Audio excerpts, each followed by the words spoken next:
Excellency, colleagues, friends, I would have loved to be with you today in Reykjavik and engage in this very interesting, important, vital conversation about water scarcity in the Middle East.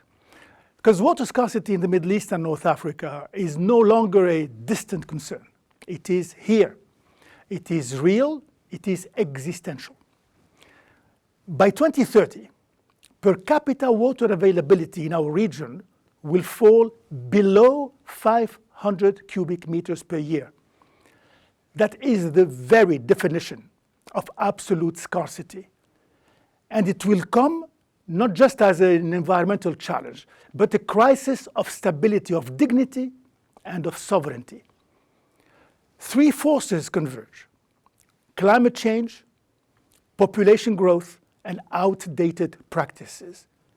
Together, they are pushing our societies to the edge. Aquifers are collapsing under relentless pumping. Agriculture, the largest consumer of water, still relies on inefficient methods. Cities expand faster than utilities can cope. And too often, our reflex has been more infrastructure, more dams, more desalination, more patchwork. Yes, these buy time. Yes, but at an enormous fiscal cost, environmental cost, and political cost. This is why we must think bigger, beyond borders, beyond ad hoc fixes. Water is not a national issue alone. It is shared. It is a shared asset, actually, across MENA. The Nile, the Jordan River, the Tigris, Euphrates, the aquifers beneath the Sahara. If we persist with unilateral strategies, we guarantee inefficiencies. Worse, we invite conflict. So cooperation is no longer optional. It is the price of survival. We need transboundary compacts that manage rivers and aquifers, manage them with rules, monitoring, and dispute resolution. We need joint desalination and reuse. And that's a partnership that is powered by renewables scaled across the Mediterranean, the Red Sea, and the Gulf.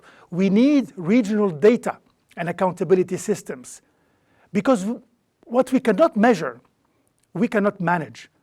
Water is politics, water is diplomacy, water today is geopolitics in its purest form. The investment ambition, it is true that cooperation without financing is hollow.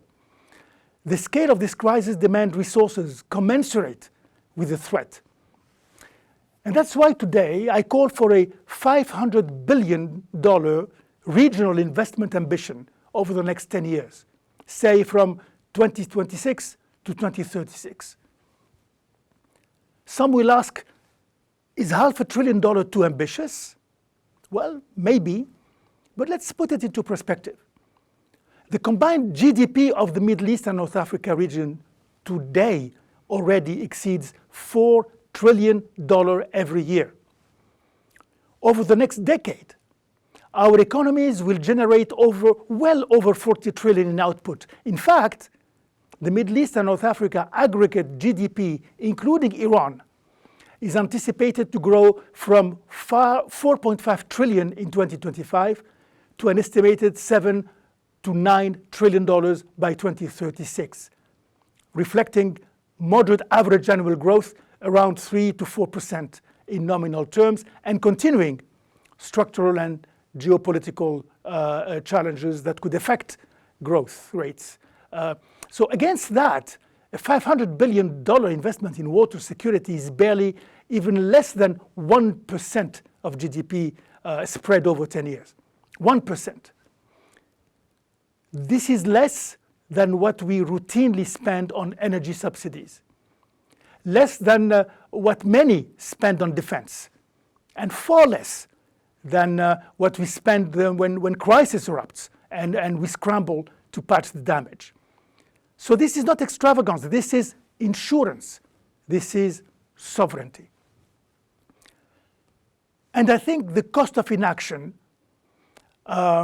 is huge. We'll have lost harvests, soaring food imports, collapsing aquifers, disrupted industries and unemployment and migration and unrest. Every major drought already costs some of our economies 3 to 5% of GDP in a single year. So when we call for 500 billion, we are not proposing the impossible. We are proposing the bare minimum that realism, economics, and dignity demand. So what are these billions of dollars going to be spent against? Let's suggest. I'll suggest 5 pillars of a water-secure MENA, because our ambition rests on 5 priorities, in my view. First, it's efficiency. Cut urban losses and modernize irrigation. Conservation is our cheapest new source of water. Second, resilient supply. Scale wastewater reuse, recharge aquifers systematically, and expand renewable-powered desalination. Third, governance. Governance and governance. Build independent regulators, basin authorities, and transboundary rules for fair allocation. Fourth, cities and utilities. Transform utilities into transparent, investable, performance-driven entities. Utilities that citizens can trust and investors can back. Again, governance, governance, governance. Fifth, jobs and value chains. Turn water investments into opportunity, agro-industrial hubs, local manufacturing, and pumps of membranes, millions of jobs over decades. Financing the ambition, this is absolutely fundamental, and this is how it can be done. Public budgets and sovereign wealth can anchor the effort. Private capital can be mobilized through bankable partnerships, long-term contracts, and clear regulatory frameworks. Multilateral banks and Arab funds can provide concessional finance and guarantees. Climate finance and philanthropy can back innovation and resilience. And to orchestrate this, let us establish a MENA Water and Resilience Facility. Not a new bureaucracy, but a platform to scale finance, standardize contracts, and benchmark results. Let's think of a realist compact with the citizens. Because we must be honest, reforming water management is politically sensitive. Tariffs, subsidies, framing traditions, all touch livelihoods. But the new compact must be clear. Price water to reflect scarcity, protect the poor with lifeline tariffs and transfers, perform with reliable services and transparent accountability.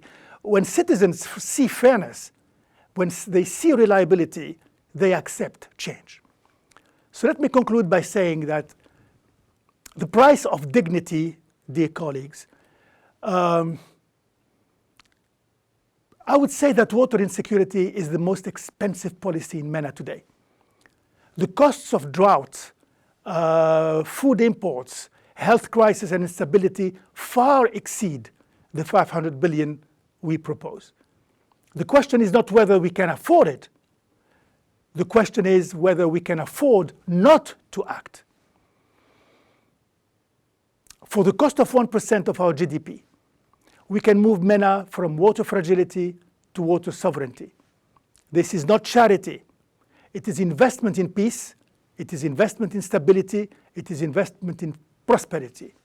We can spend the next decade improvising through crisis after crisis, or we can spend it building a resilient future. I propose we build.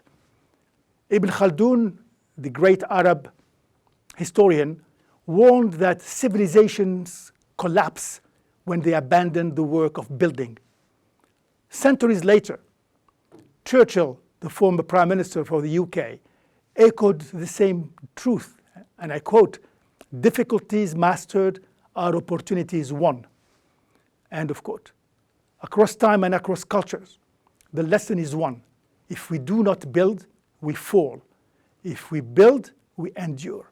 Thank you very much. and have a great day and have a great conference. Bye-bye.